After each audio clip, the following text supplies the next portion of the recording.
سورت المزمل، بہت سے لوگ اس کو مزمل پڑھتے ہیں، تو یہ مزمل ہے، زا کے اوپر شد ہے، اور باب کون سا ہے؟ تفاعل، یعنی تزمل تھا اصل میں، اور اس سے متزمل تھا، اور تا زا میں زم ہو گئی تو مزمل ہو گیا۔ اس سورت کے 2 رکوع ہیں، اور پہلا رکوع بالاتفاق مکی ہے اور مکہ کے ابتدائی دور میں نازل ہوا۔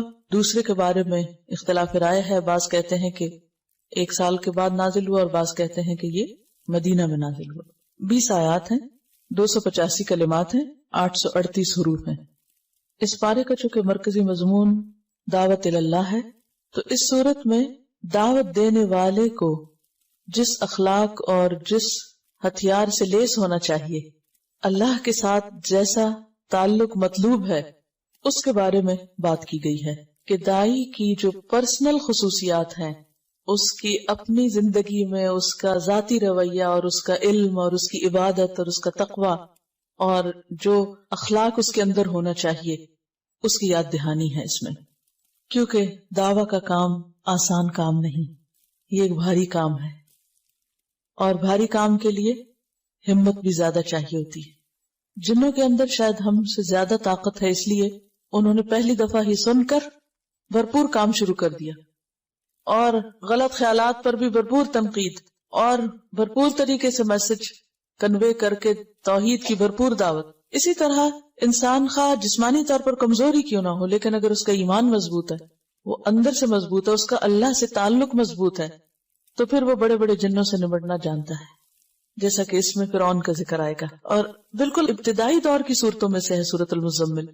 اب حیران ہو رہی تھی کہ شروع میں ہی اللہ سبحانہ وتعالیٰ نے فرعون کا ذکر کر دیا، کیونکہ نبی صلی اللہ علیہ وسلم کو مکہ میں ایسے ہی لوگوں سے واسطہ تھا، اور ہر ایک کے ایمان کے بقدر اس کا امتحان ہوتا ہے، امتحان بقدر ایمان، اور جتنا کسی کا ایمان مضبوط ہوگا اتنا ہی اس کا سخت امتحان ہوگا، اور جتنا اللہ سے تعلق مضبوط ہوگا اس میں کامیاب ہوگا۔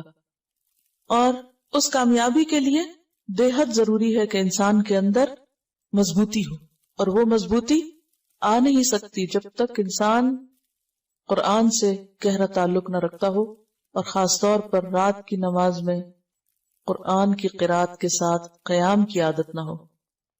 یہ ایک ضروری خصوصیت اور ضروری شرط ہے جس کا ذکر یہاں ملے گا۔ یا ایھا المزمل، یا ایھا، یا کیا ہے؟ حرف ندا، اور ایھو کا معنی ہوتا ہے کون سا یا جون سا، جس، کس کس، یعنی ایھو کا لفظ ان معنوں میں استعمال ہوتا ہے، یا کیا کیا، کون سا کیا، اور ہاں جو ہے یہ حرف تنبیہ ہے اور فصل کے لیے آتا ہے۔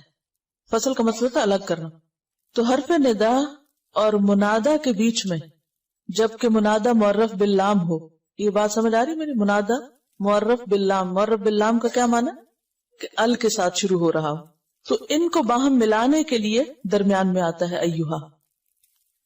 یا ایھا، اے وہ جو، المزمل، مزمل تزمل سے، باب تفاعل، اور اصل میں تھا متزمل، متفاعل کے وزن پر، تا کو زا میں مدغم کر دیا گیا، اور روٹ اس کا کیا ہے؟ زا ما لا، زا میم لام، اور تزمل کا معنی ہوتا ہے اپنے اوپر چادر یا کوئی کپڑا لپیٹنا۔ خطاب ہے نبی صلی اللہ علیہ وسلم سے، یا ایھا المزمل، اے کپڑے میں لپٹنے والے، اے چادر یا کمبل لپیٹنے والے۔ آپ کو مزمل سے کیوں خطاب کیا گیا؟ اس کی ایک وجہ تو یہ بیان کی جاتی ہے کہ نبی صلی اللہ علیہ وسلم نے جب پہلی مرتبہ جبریل علیہ السلام کو دیکھا تو آپ کے اوپر ایک بہت دہشت تھی اور خوف تھا اور لرزہ طاری تھا۔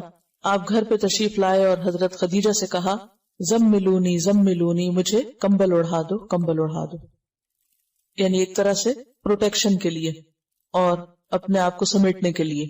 اور یہ تو چونکہ نقطہ آغاز تھا، اس کے بعد ابھی مزید آپ پر ذمہ داری ڈالی جانا تھی، لہذا آئندہ جب آپ کو پکارا گیا تو اس نام سے پکارا گیا، اے کپڑا لپیٹنے والے۔ اور عربوں میں دستور یہ ہوتا ہے کہ جب کسی کو خطاب کیا جاتا ہے تو اس کے حال کا ذکر کر کے اس کو بلایا جاتا ہے، اور یہ ایک محبت کا انداز ہوتا ہے۔ مثلا اس کی بہت سی مثالیں آپ کو ملے گی۔ ایک مرتبہ حضرت علی رضی اللہ تعالیٰ عنہ حضرت فاطمہ سے کچھ رنجیدہ ہو گئے، کچھ ناراضگی ہو گئی، تو گھر چھوڑ کے مسجد میں چلے گئے اور مسجد کے فرش پر لیٹے ہوئے تھے، تو آپ کے جسم کے اوپر مٹی لگ گئی. نبی صلی اللہ علیہ وسلم حضرت علی کو تلاش کر رہے تھے اور کرتے کرتے جب مسجد میں گئے تو کہا یا ابا تراب، اے مٹی والے، یعنی یا مٹی میں لپٹے ہوئے یا لتڑے ہوئے اٹھو تم. اسی طرح حضرت ابو ہریرہ جو تھے ان کو بلیوں سے بہت پیار تھا تو ان کا نام ابو ہریرہ رکھ دیا گیا. اسی طرح کچھ اور بھی آپ کو ایسے نام ملیں گے یا کنیتیں ملیں گی کہ جو انسان کے حال کو یا اس کے شوق کو یا اس کے کام کو واضح کرتی ہے. تو نبی صلی اللہ علیہ وسلم نے چونکہ پہلی وحی کے بعد کپڑا اوڑھ لیا تو وہ ایک اتنا پیار بھرا انداز تھا کہ اللہ سبحانہ و تعالیٰ نے اس کو یاد کرایا اور فرمایا یا ایھا المزمل، اے کپڑا لپیٹنے والے. اب کپڑا لپیٹنے کا وقت نہیں، اب کیا ہے؟ اب تو کام کا وقت ہے. آپ ڈرے نہیں، گھبرائے نہیں، یعنی ایک طرح سے تسلی دی جا رہی ہے، محبت سے خطاب کیا جا رہا ہے. یا ایھا المزمل، اے مزمل، قم اللیلہ، قم اٹھو، فعل امر ہے قیام سے. اور قیام کہتے ہیں بیٹھے یا لیٹے ہوئے آدمی کا اٹھ کھڑا ہونا یا چلتے چلتے کھڑے ہو جانا. یعنی کوئی بیٹھا ہوا ہے تو بیٹھنا چھوڑ کے اٹھ جائے، یا لیٹا ہوا تو اٹھ جائے، یا پھر چل رہا ہے تو کھڑا ہو جائے. ان سب کے لیے کیا آتا ہے؟ قیام. قم اللیل، رات کو کھڑے ہو جاؤ. اب اس کا یہ مطلب تو نہیں کہ آپ نیند چھوڑ کے تو کھڑے رہا کرو، یہ عام کھڑا ہونا مراد نہیں ہے. یہاں قیام سے مراد نماز ہے، قیام اللیل ہے. آپ نے پیچھے پڑھا کہ بعض اوقات نماز کے لیے لفظ قرآن آتا ہے، بعض اوقات تسبیح آتی ہے، بعض اوقات سجدے کا لفظ آتا ہے، تو جز بول کے کل مراد ہوتا ہے. اور یہاں پر قم، کھڑے ہو جاؤ سے مراد ایسے آئیڈیلی کھڑا ہونا نہیں بلکہ نماز میں کھڑے ہونا ہے. تو قم اللیل کا مطلب کیا ہوگا؟ اٹھو رات کے وقت اور اٹھ کر نماز پڑھو. اور اللیل سے مراد ساری رات ہے. لیکن اگلے حرف استثناء نے، حرف استثناء کون سا؟ اللہ نے واضح کر دیا کہ نہیں، پوری رات کا مراد نہیں ہے یہاں، بلکہ قلیلاً، تھوڑا، یعنی پوری سے کم، ساری نہیں. قم اللیل الا قلیلاً، رات کو قیام کرو یعنی نماز ادا کرو مگر تھوڑا. اب کتنا تھوڑا؟ نصفہ، اس کا آدھا، یعنی نصف اللیل، آدھی رات.